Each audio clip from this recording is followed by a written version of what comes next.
The other farm is called Springs, and it's a bit more in the mountain range, so it's higher Right. altitude. Mama Amor is a bit more flat land. It's a very flat kind of circular community, Uh-huh. whereas Springs is a bit more. It's quite a trek up into the mountains, and the cacao trees on this land. It's an agroforestry setup. So agroforestry meaning it's really a wild forest. Yes. There's Yeah. coffee, there's mangoes, there's bananas, there's Uh, all of this amazing plant life, and then you see the cacao trees just completely integrated within this agroforestry system. So you get to walk. It's more trails, and you walk and weave, and it's called springs because there's natural springs that are bubbling up all throughout the forest.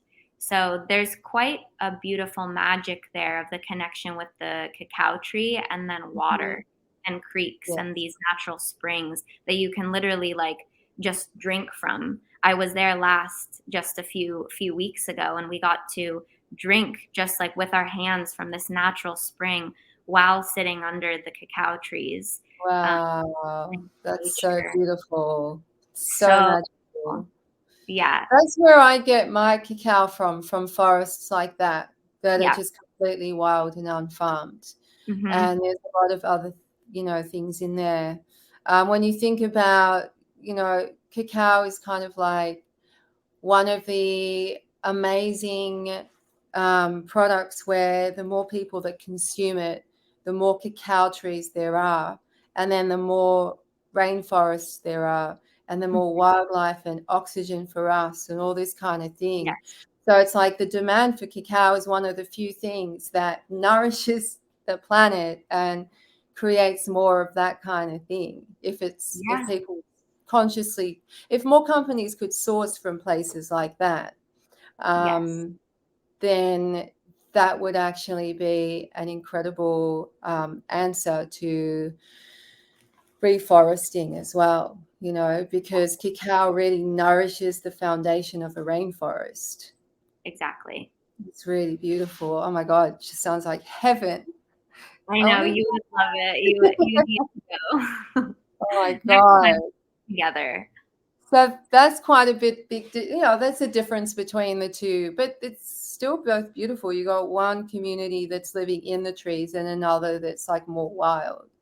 And the Yes, cacao tastes different too, doesn't it? Because of the very soil. different. Very It's different. fascinating, isn't it? The Mama Morcow is super fruity and rich and a bit more on the lighter side, and the Springs is really dark and intense and Yeah, heavy right. flavors. Um, Interesting.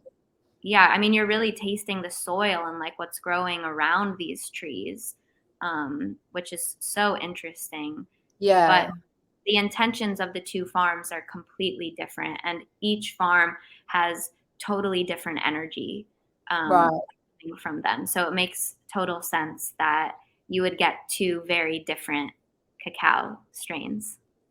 Yeah, fascinating. So fascinating. And then when they were preparing the cacao, did they add anything to the cacao?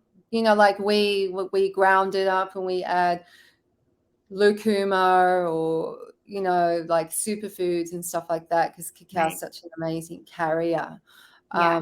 Because it's got theobromine, which opens the capillaries, and so it's an amazing driver of other superfoods. So I'm kind of curious, do they add anything to their concoctions? No, not They don't. really. No. Really? Yes. Interesting. Every cacao ceremony that I've had in the most traditional sense, a Mayan fire Uh-huh. ceremony, is Yeah. simply just water and cacao. Wow. Occasionally, they'll pass around a little panela, which is um, traditional like brown sugar. Uh-huh. So sometimes if they're feeling generous, but normally it has nothing. It is really nothing but the cacao